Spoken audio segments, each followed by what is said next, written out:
The Elephant Island Chronicles presents The Bet by Anton Chekhov. Foreword by Giles Marin. Narration by Amazon Pali. Foreword.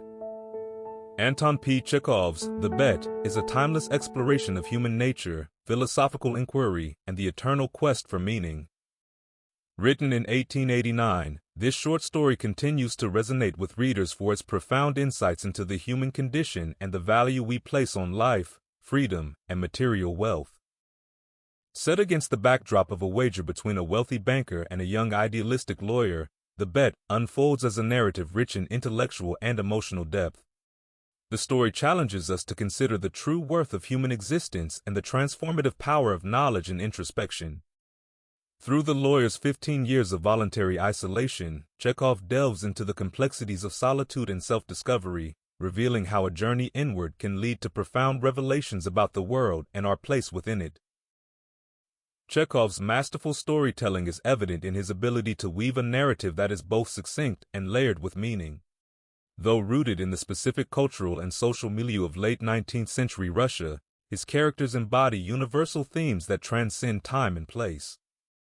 The banker and the lawyer represent opposing facets of the human experience: materialism versus spirituality, societal success versus personal enlightenment, yet their paths intersect in a way that illuminates the inherent contradictions within us all. As you read The Bet, consider Chekhov's broader questions. What does it mean to live a fulfilled life? How do we measure true wealth? And what sacrifices are we willing to make in the pursuit of wisdom?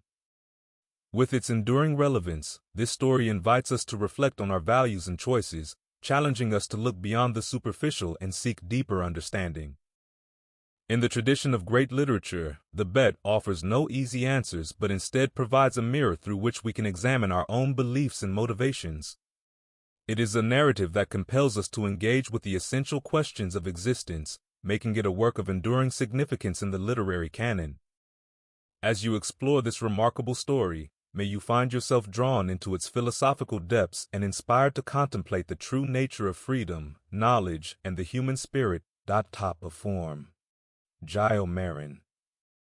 1. It was a dark autumn night.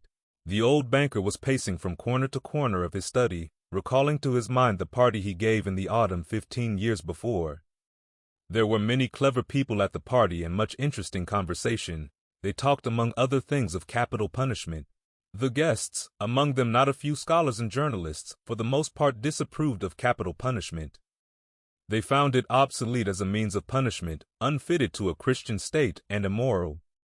Some of them thought that capital punishment should be replaced universally by life imprisonment. "I don't agree with you," said the host. "I myself have experienced neither capital punishment nor life imprisonment, but if one may judge a priori, then in my opinion capital punishment is more moral and more humane than imprisonment. Execution kills instantly, life imprisonment kills by degrees. Who is the more humane executioner, one who kills you in a few seconds or one who draws the life out of you incessantly, for years?" "They're both equally immoral," remarked one of the guests, "because their purpose is the same, to take away life. The state is not God. It has no right to take away that which it cannot give back, if it should so desire." Among the company was a lawyer, a young man of about 25. On being asked his opinion, he said, "Capital punishment and life imprisonment are equally immoral, but if I were offered the choice between them, I would certainly choose the second. It's better to live somehow than not to live at all." There ensued a lively discussion. The banker, who was then younger and more nervous, suddenly lost his temper, banged his fist on the table, and turning to the young lawyer, cried out, "It's a lie! I bet you 2 millions you wouldn't stick in a cell even for 5 years."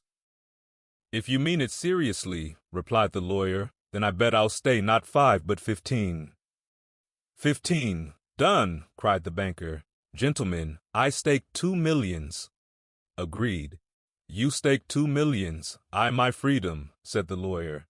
So this wild, ridiculous bet came to pass. The banker, who at that time had too many millions to count, spoiled and capricious, was beside himself with rapture.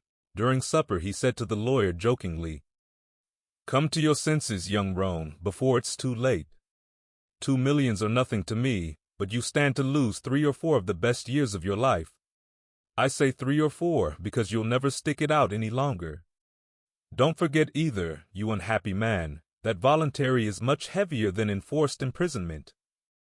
The idea that you have the right to free yourself at any moment will poison the whole of your life in the cell. I pity you." And now the banker, pacing from corner to corner, recalled all this and asked himself, "Why did I make this bet? What's the good? The lawyer loses 15 years of his life and I throw away 2 millions. Will it convince people that capital punishment is worse or better than imprisonment for life? No, no, all stuff and rubbish. On my part, it was the caprice of a well-fed man, on the lawyer's pure greed of gold." He recollected further what happened after the evening party. It was decided that the lawyer must undergo his imprisonment under the strictest observation in a garden wing of the banker's house. It was agreed that during the period he would be deprived of the right to cross the threshold, to see living people, to hear human voices, and to receive letters and newspapers. He was permitted to have a musical instrument, to read books, to write letters, to drink wine and smoke tobacco. By the agreement he could communicate, but only in silence, with the outside world through a little window specially constructed for this purpose. Everything necessary, books, music, wine, he could receive in any quantity by sending a note through the window.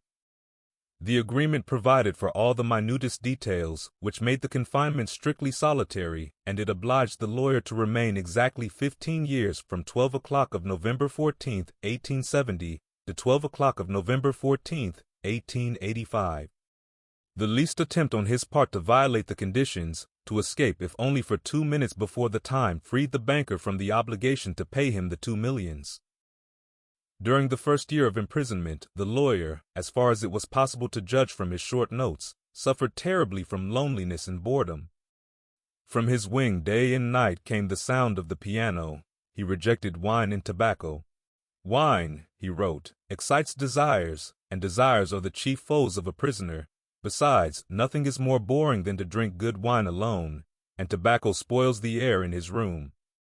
During the first year the lawyer was sent books of a light character, novels with a complicated love interest, stories of crime and fantasy, comedies, and so on. In the second year the piano was heard no longer and the lawyer asked only for classics. In the 5th year, music was heard again, and the prisoner asked for wine. Those who watched him said that during the whole of that year he was only eating, drinking, and lying on his bed. He yawned often and talked angrily to himself. Books he did not read. Sometimes at nights he would sit down to write. He would write for a long time and tear it all up in the morning. More than once he was heard to weep. In the second half of the 6th year, the prisoner began zealously to study languages, philosophy, and history. He fell on these subjects so hungrily that the banker hardly had time to get books enough for him. In the space of 4 years about 600 volumes were bought at his request. It was while that passion lasted that the banker received the following letter from the prisoner. "My dear jailer, I am writing these lines in 6 languages. Show them to experts. Let them read them. If they do not find one single mistake, I beg you to give orders to have a gun fired off in the garden. By the noise I shall know that my efforts have not been in vain. The geniuses of all ages and countries speak in different languages, but in them all burns the same flame. Oh, if you knew my heavenly happiness now that I can understand them." The prisoner's desire was fulfilled. 2 shots were fired in the garden by the banker's order. Later on, after the 10th year, the lawyer sat immovable before his table and read only the New Testament.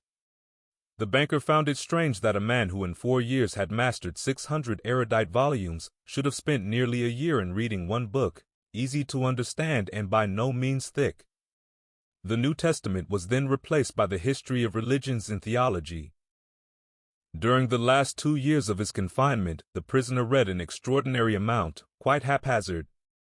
Now he would apply himself to the natural sciences, then he would read Byron or Shakespeare.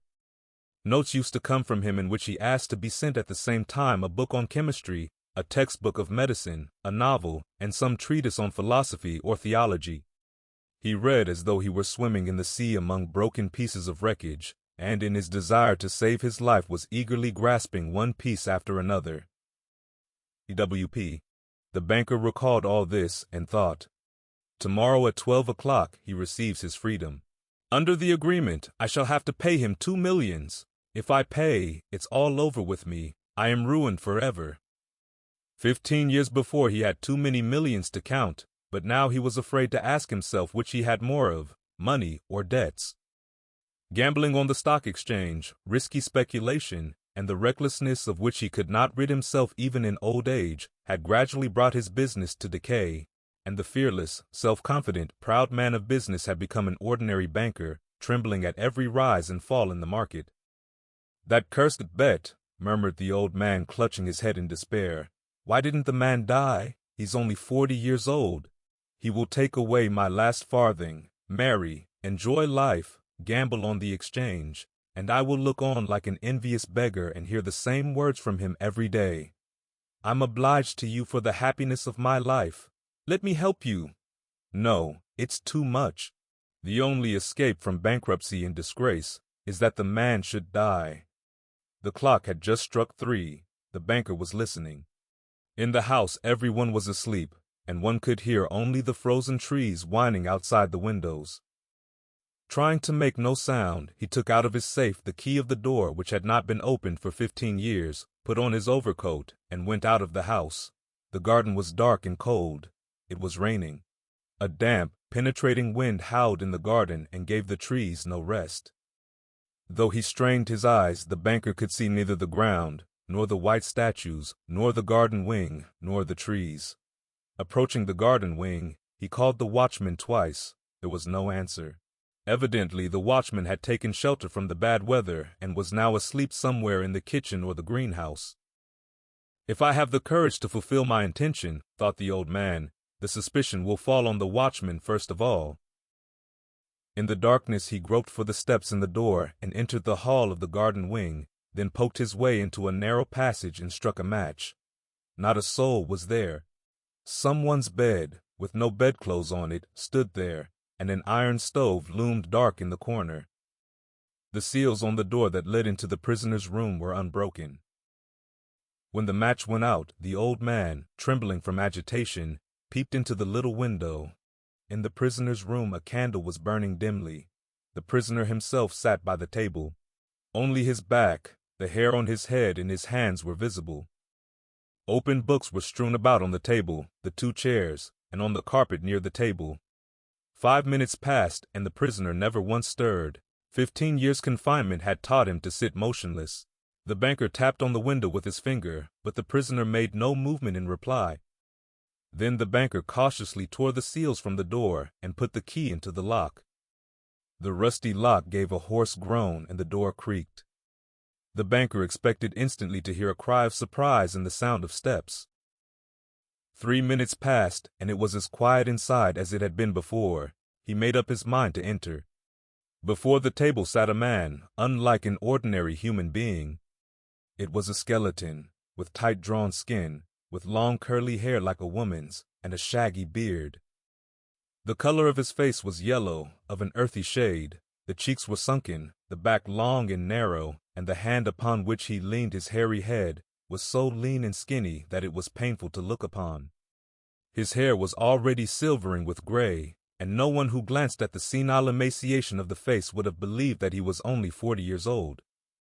On the table, before his bended head, lay a sheet of paper on which something was written in a tiny hand. Poor devil, thought the banker, he's asleep and probably seeing millions in his dreams. I have only to take and throw this half-dead thing on the bed, smother him a moment with the pillow, and the most careful examination will find no trace of unnatural death. But first, let us read what he has written here. The banker took the sheet from the table and read.